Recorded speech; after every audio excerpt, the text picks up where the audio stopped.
So, in this final lecture for week 13, I want to go over two examples of differing types of speech acts,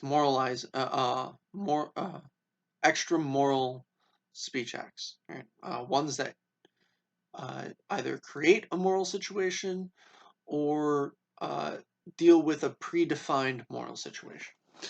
And these are going to be the examples of promising and consent, right? So, uh, in promising, there are three basic features, right? There's at least two people, a promisor or promisors, and a promisee, and there is uptake of the promise. So here's how each one plays into the creation of a promise. Right? The promisor is the person who makes the promise. Right? The promisee is the person to whom the promise is made. Right? Now, for the promisor, in making the promise, they are creating an obligation, a duty for themselves by granting the other person a right to hold them accountable to the promise, to this promise, through some permission, right? For an example, that the promise, uh, the promisee may expect or demand something additional. This is the idea that the promisee may expect or demand something additional beyond the normal bounds of their relationship with this individual, with the acceptance of the promise. Right? Now, the promisor can only make the promise. It's up to the promisee, the person to whom the promise is made, to either accept or deny the promise. Right? And if they accept it, this is the uptake. Right? Uh, the promisee has this ability for uptake, the ability or choice to accept an obligation um, or right based upon a perlocutionary act. Right? Again, an example being marriage. Right? All it takes to not marry someone once you're at the altar is to say I don't and run away like a fucking coward. Right? So the promisee, by comparison, right, has this ability for uptake, and once they have taken up the other individual, the promisor, on the promise being offered, right? What they've done is they've accepted a right that allows them to hold the promisor accountable for failure to uphold their promise, and this includes the ability to relax, restrict, or release the promisor from their obligations, and they have gained the ability for uptake of the promise, right? So once the promise is made, they've been granted the very ability for uptake. So double power. The initial creation of the promise remains up to them, and then once it's been created, then they can determine whether or not to hold the other person responsible. And it might come to pass that the promisor fails to uphold the promise, right? In which case it comes down to the promisee to judge whether or not they're blameworthy for doing so, right? For their failure.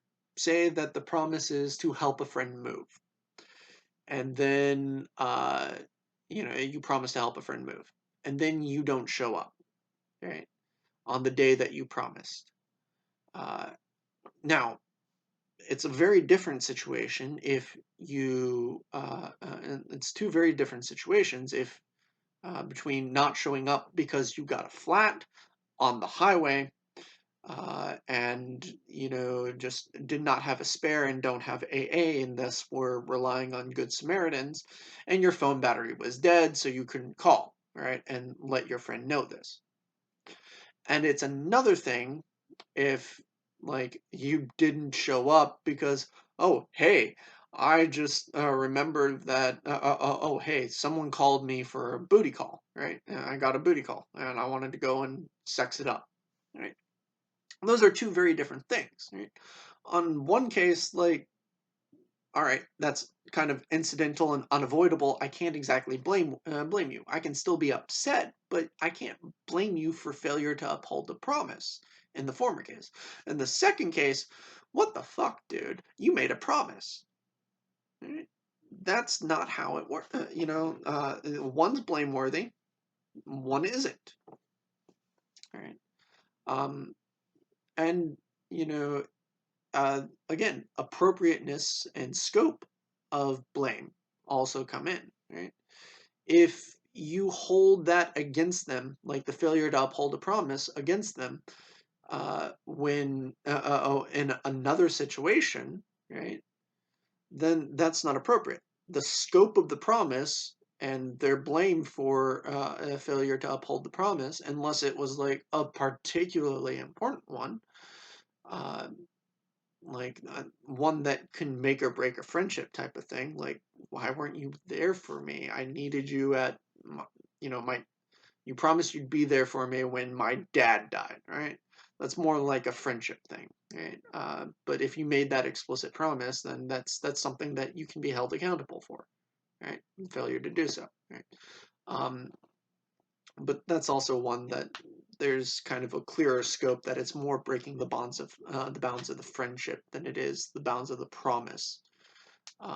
So again, it's more you're blaming confusion for the explicit promise versus the confusion of the explicit promise with the blame for a friend failing to be a friend, right?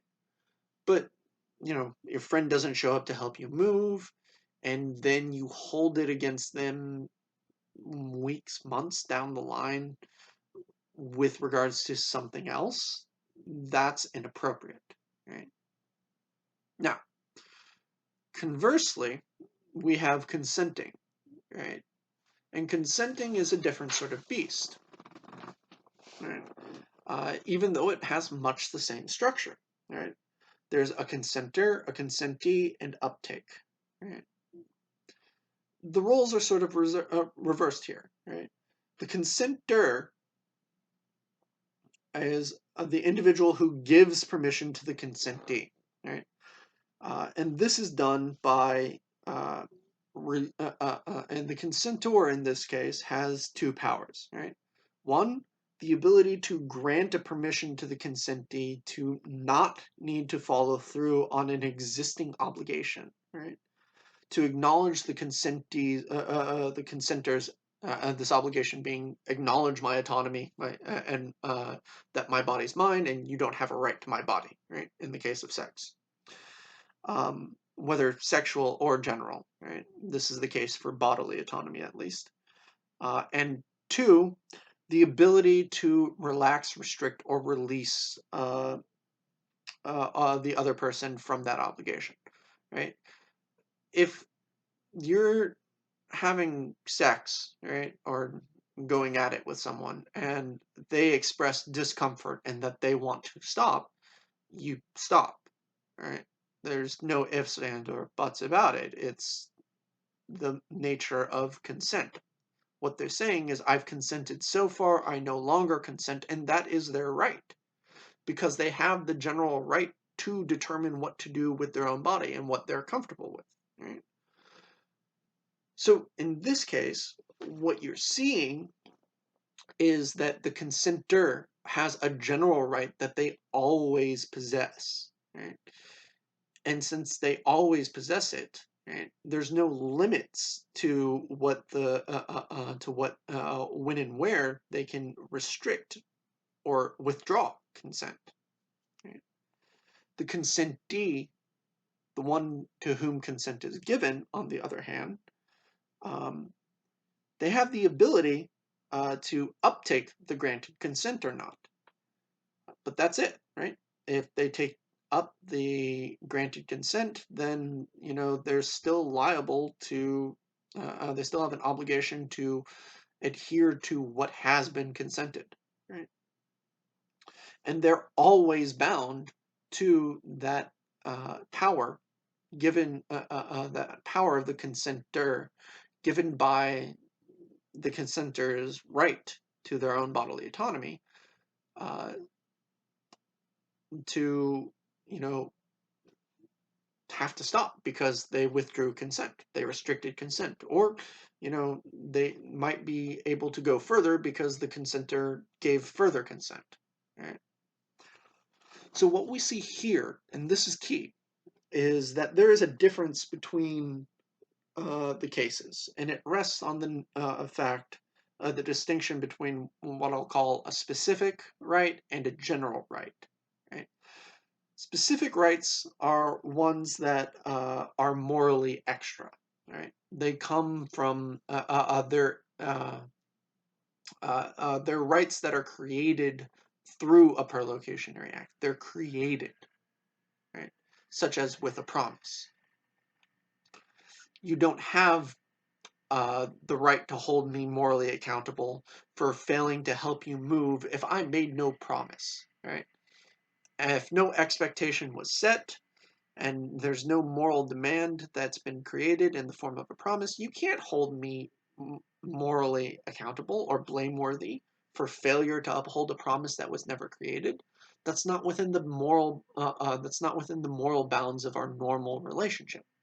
That's why it's morally extra. It's a created right, and it has a limited scope and duration. Right? Um, Meanwhile, general rights are always present. Right? Uh, they're always present. As long as someone has the ability to advocate on their own behalf, the cognitive and physical autonomy to be able to make their own choices, um, and you know, with fully informed choices, then you know you are beholden to those choices, right? You are beholden to an obligation to acknowledge and respect those choices, right? Those are always morally present. But again, it's the idea that they can make those choices fully informed, right? And that they have the cognitive ability to do so, right? This is why, um, you know, children need parental permission or the permission of an adult to do a lot of things, right? It's because they can't make that sort of informed decision. They don't understand the nuances, right? But as an adult, you know, a normal, fully functioning, cognitively capable adult, they should, you know, that right rests with you. Right?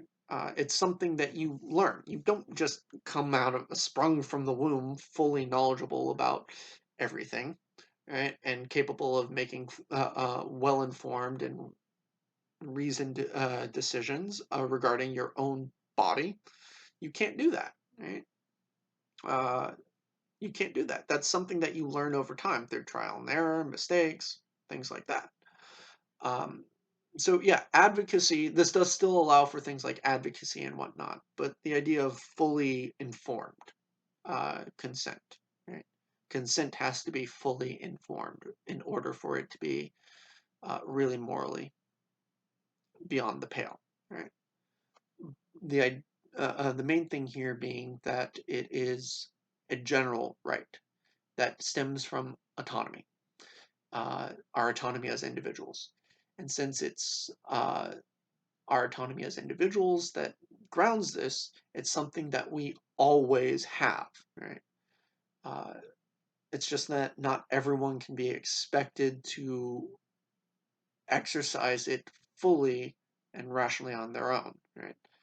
Some people need advocates, whether it's because of mental disability, cognitive disability, cognitive handicap, or you know, just not being old enough to be able to adequately make choices in that way.